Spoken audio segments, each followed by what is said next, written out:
여러분 안녕하십니까? 시채널 매거진 굿데이 첫 소식입니다. 대한예수교 장로회 백석총회가 총회 설립 45주년을 맞아서 올림픽 체조 경기장에서 기념대회를 개최했습니다. 윤석열 대통령의 축사와 9,700여 교회 3만여 명의 성도들이 참석한 가운데 성황리에 열린 기념대회 현장, 시채널 취재팀이 보도합니다. 이제 우리 백석총회는 하나님께 받은 은혜에 보답하기 위해서 개혁주의 생명신학으로 민족과 세계를 살리는 비전을 품고 힘차게 전진하고자 합니다. 대한예수교 장로회 백석총회 45주년 기념대회가 지난 9일 3만여 성도들이 참석한 가운데 성황리에 개최됐습니다. 경기장을 가득 메운 참석자들과 특히 7천여 명의 연합성가대가 찬양한 핸델의 메시아, 할렐루야 찬양은 듣는 이들에게 감동의 시간을 선물하였습니다. 기념대회는 총 4부의 순서로 진행되었으며 1부 찬양 축제에서는 백석예술대 학생들의 축하 공연과 퍼포먼스, 기수단 입장과 함께 설립자 장종현 총회장에게 총회 기를 전달하며 개회를 선언했습니다. 장종현 총회장은 한 영혼을 천하보다 귀하게 여기는 사명자들이 모여 예수 그리스도의 생명을 전하는 복음 사역에 진력한 결과 백석총회는 이제 9,700여 교회, 200만 성도가 속한 한국교회 2대 교단으로 우뚝 서게 됐다고 전했습니다. 개혁주의 생명신학을 힘있게 실천하여 우리 백석의 모든 가정마다 교회마다 기도의 횃불을 다시 타오르도록 한국교회의 새로운 붕이 일어나 민족과 세계를 살리는 백석총회가 되기를 간절히 원합니다. 2부 감사 예배에서는 백석대학교 합창당 외 60개 교회, 7천여 명의 연합성가대의 할렐루야 찬양과 개혁주의 생명신학으로 민족과 세계를 살리다라는 주제로 장종현 총회장의 설교가 이어졌습니다.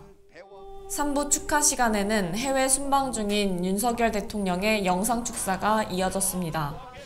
최근 잼버리 대회에 참가한 1,200여 명의 해외 대원들에게 백석대학교 시설을 개방해 주신 것으로 알고 있습니다.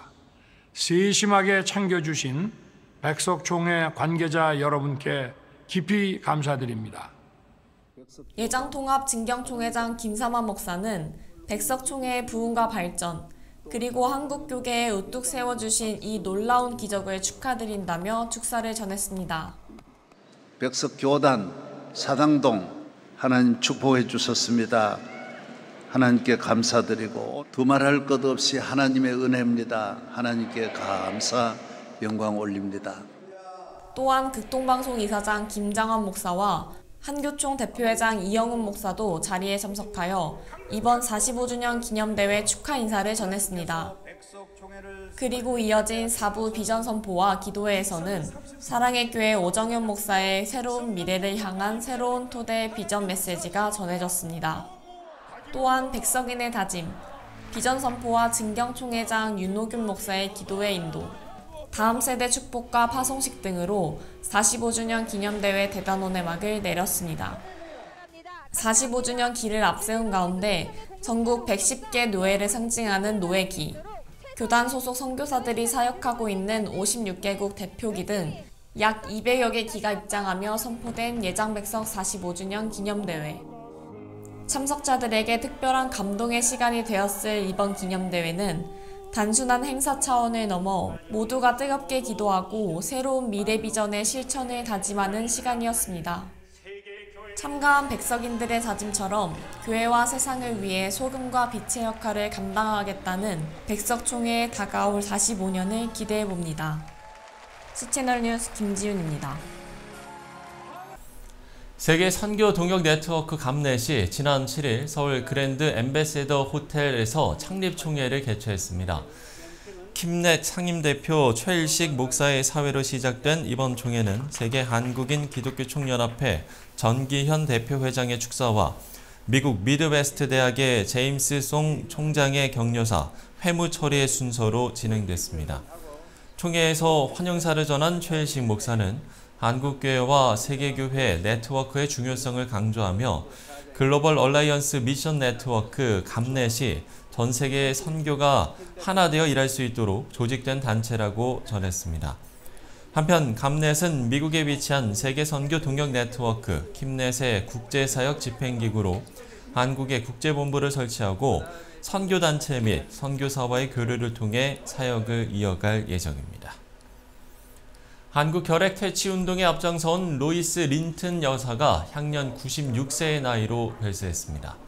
지난 10일 미국 기독교 매체들은 린튼 여사가 낙상사고 후유증으로 수술 중에 별세했고 배우자인 휴 린튼 선교사의 묘가 있는 전남 순천에 안장될 예정이라고 밝혔습니다.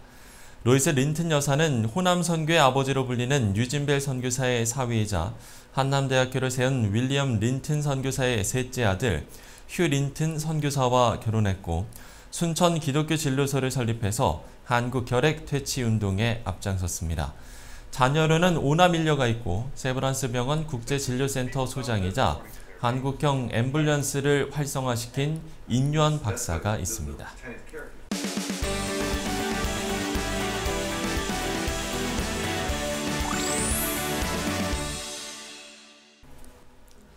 최근 우리 교육 현장에서 일어나는 일들로 많은 분들이 걱정도 하시고 또 기도하시면서 안타까운 마음을 가지셨을 겁니다. 어떻게 하면 건강한 교육 현장을 만들 수 있을까에 대해서 많은 논의가 있는데요. 오늘은 현장의 이야기를 좀 들어보려고 합니다. 영락의료과학고등학교 교목이신 유인선 목사 스튜디오에 모셨습니다. 목사님 안녕하십니까?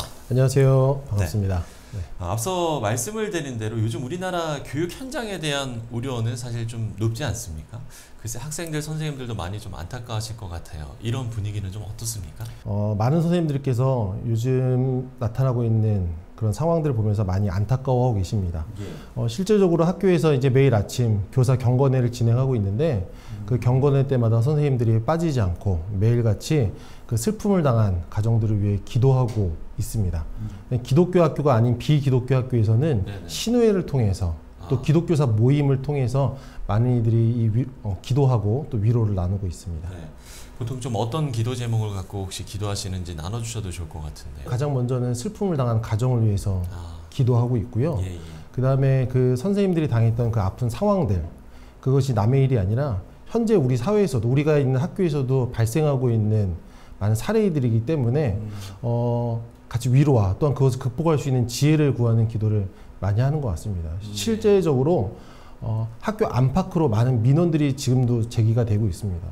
뭐 교사의 행동이라든지 태도라든지 말투에 대한 민원도, 학부모의 민원도 있고 또 학교 외적으로 네. 학교 안에서 소음이라든지 많은 이런 것들로 인해서 불빛이라든지 이런 걸로 또 악성 민원들로 행정실 직원들도 큰 고통을 당할 때가 많습니다. 예. 가장 안타까운 건 교육 현장의 신뢰, 또 존중, 이러한 중요한 부분들이 무너졌다는 거 아니겠습니까? 요즘 공교육이 이제 무너졌다라고 이야기하는데 네. 세 가지 키워드를 생각해 봤습니다. 첫 번째는 입시고요. 두 번째는 경쟁이고 세 번째는 개인인 것 같습니다. 이 세 가지 키워드들이 공교육을 많이 무너뜨리고 있고 특히 기독교 교육 안에서 기독교 학교 안에서 기독교 교육이 전개됨을 좀 방해하는 요소들로 나타나지 않나라는 생각을 하게 됩니다.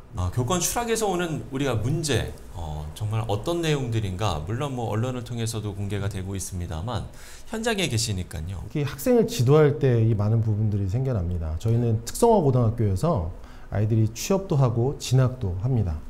아이들에게 취업도 시켜야 되고 진학도 시켜야 되는 이런 어려움 속에 네. 학생들은 제가 알아서 할게요. 저의 선택권을 존중해 주세요 라고 하면서 지도에 순응하지 않는 경우들도 있고요. 이제 인문계고 같은 경우는 입시에만 치우쳐 있어서 입시에 반영되지 않는 교과들을 소홀히 여기거나 하는 것들이 있습니다. 상담을 하는 경우에도 교권이 많이 위협을 당하고 있는데요. 어디까지가 개인정보인지 도움을 주기 위해서도 어디까지 도움을 줘야 되는지 참 애매한 경우들이 있습니다. 선생님들은 사랑이 있어서 여기까지 도와줬는데 학생은 여기까지는 개인의 범위이다 라고 하고 마다하는 경우도 있고요. 이건 내 영역이다. 네. 예. 그래서 학생들을 좀 돌보고 케어하는 데 있어서도 많은 어려움들이 발생하고 있는 것이 현실입니다. 이런 상황에서 교육 현장에 계신 분들은 뭐 다양한 해법들을 좀 찾고 계시고 또 뭐 기도하실 거고 그럴 텐데 목회자이시자 교육자 입장에서도 여러 가지 좀 생각을 해보셨을 것 같아요. 어떻습니까? 학교에서 이제 제가 8년 정도 지금 학교에서 근무를 사역을 하고 있는데요. 예, 예. 지금까지 정리된 것은 그렇습니다. 기독교 세계관에 입각한 교육을 해야 된다. 또 기독교 세계관에 입각한 놀이문화를 통해서 즐거움을 줄 수 있어야 된다. 또 기독교 세계관에 입각한 진로 교육을 해야 된다. 또 기독교 세계관을 전해줄 수 있는 예배를 드려야 된다. 라는 것을 좀 정리해 보았습니다. 그래서 기독교 세계관에 입각한 교육이란 무엇인가 라고 하면은 지금 고등학교 과정에서는 필수로 이수해야 되는 교육들이 있습니다. 예. 예를 들어서 생명 존중 교육, 그다음에 장애 이해 교육, 통일 교육, 성평등 교육, 다문화 교육 등이 있습니다. 이런 것도 우리가 어떻게 전달해야 될 것인가. 이것이 기독교 학교가 아니라면은 지식 전달 수준에서 머물게 됩니다. 예. 그래서 장애, 그냥 다름이구나. 근데 이것을 기독교 세계관에서 교육을 한다면은 우리의 장애를 어떻게 볼 것인가, 하나님의 관점에서 사랑으로 어떻게 이들을 보살피고 함께 갈 것인가, 어우러져 갈 것인가 라는 것을 교육할 수 있게 되는 것이죠. 그래서 현재 저희 학교에서도 예배 시간에 생명 존중 예배를 드리고 있고요. 장애인의 예배를 드리고 있고요. 성평등 예배를 드리고 있고요. 또한 통일 예배를 또 따로 드리고 있습니다. 그래서 아이들이 그냥 정부에서 주고 지자체에서 주는 교육 자료로 장애인을 하는 것이 아니라 기독교 안에서, 신앙 안에서, 기독교 세계관 안에서 장애를 이해할 수 있도록, 생명 존중의 그 가치를 이해할 수 있도록 교육하고 있습니다. 사실 기독교 학교라고 해서 왜 어려움이 없겠습니까마는 그걸 풀어가는 방법이 다르다는 게 좀 중요한 것 같습니다. 기독교 학교에서는 기도할 수 있다라는 것입니다. 기도하면서 함께 웃을 수 있고요. 또 예. 기도하면서 함께 울 수 있다는 것, 이것이 가장 큰 힘과 또 위로가 되는 것 같습니다. 매일 아침 한자리에 모여서 학교를 위해 기도하고요. 학생들을 위해 기도하고 있습니다. 또 기도를 통해서 또 신앙을 통해 그 문제를 지혜롭게 극복하고 해결하려는 노력들을 하고 있죠. 그래서 이런 문제들 앞에, 이런 어려움들 앞에 기도할 수 있다라는 것이 기독교 학교의 가장 큰 특징이고 또 장점, 또 무기인 것 같습니다. 현재 드러나고 있는 이 학교 문제에 결국엔 교육 현장의 환경과 제도적 뒷받침이 분명히 있어야 할 것 같은데, 그러면 실질적 제도 개선이 필요한 부분 어떤 거라고 보시는지요? 먼저 제도적인 변화에 앞서서 먼저 교사로서, 또 학생으로서, 또 학부모로서 모두 좀 변화가 필요한 것 같습니다. 예. 가장 먼저는 교사와 학생과 학부모가 하나님 안에 거해야 된다고 생각이 듭니다. 네. 신앙으로 먼저 출발해야 된다고 생각을 듭니다. 하나님 안에서 교사는 하나님의 부르신 소명을 따라 가르치는 자의 본분을 다해야 하고, 학생은 그 기독교사의 가르침을 통해서 하나님 주신 달란트를 찾고 또 하나님 주신 꿈을 키워가려는 노력을 해야겠고요. 예. 또한 하나님 안에서 부모는 내 자녀만 품는 것이 아니라 내 자녀와 함께 살아갈 다음 세대를 모두 품을 수 있는 그 넓은 마음을 먼저 품는 것이 제도에 앞서 선행되어야 될 우리들의 모습이 아닐까라는 생각을 하게 됩니다. 이 부분에서 우리가 궁극적인 교육 목표가 무엇인가, 이 부분도 한 번쯤은 짚어봐야 될 것 같습니다. 궁극적인 교육의 목표, 어떤 방향이 가장 바람직하다고 생각을 하시는지요? 한경진 목사님께서는 이렇게 말씀하셨습니다. 하나님을 사랑하면 사람을 사랑하게 되고, 사람을 사랑하면 자연스럽게 나라를 사랑하게 된다라고 말씀하셨습니다. 네. 한경진 목사님은 하나님을 사랑하고 이웃을 사랑하는 인재들을 학교 교육을 통해 키우기를 또 원하셨고, 그렇게 많은 학교들을 세우셨습니다. 저희 개인적인 얘기를 하자면 저도 영락고등학교 출신입니다. 영락고등학교 안에서 그 당시는 경천과 애인이 무엇인지 잘 몰랐지만 네.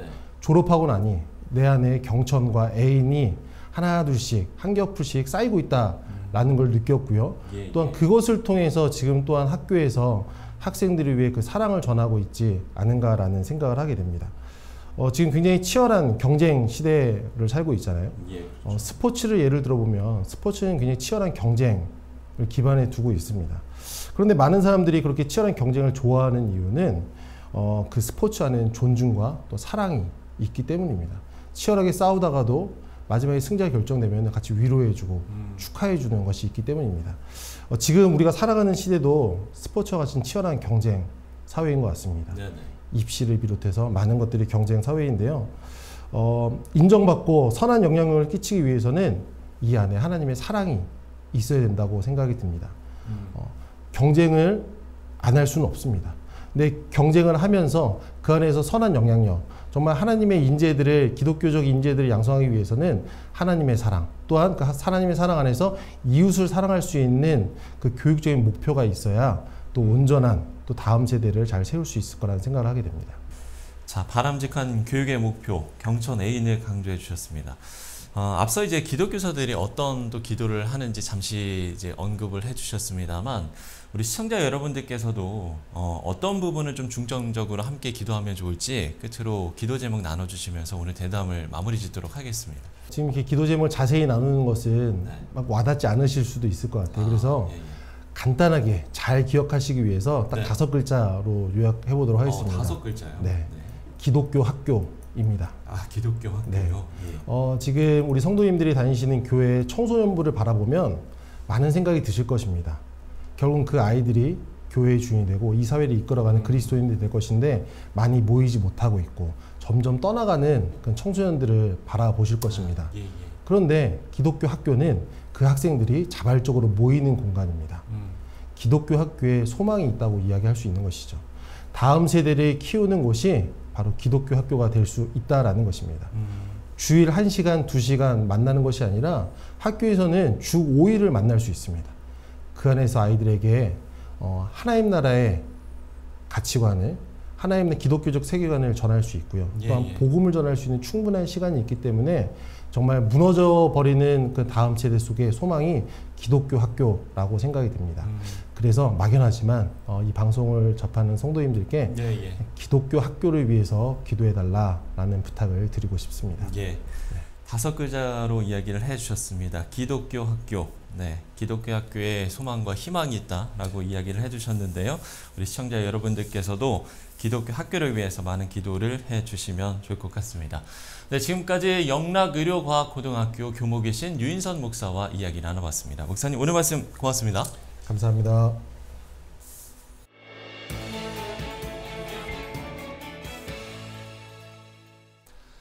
네, 기도해야 할 일이 참 많습니다. 멀리 모로코의 지진에서부터 가까이 우리 미래가 담긴 교육의 현장까지 우리가 어찌할 수 없는 이 모든 일들 가운데 주님의 인도하심을 구하는 기도가 끊이지 않았으면 좋겠습니다. C채널 매거진 굿데이 오늘 순서는 여기까지입니다. 시청해주신 여러분 고맙습니다.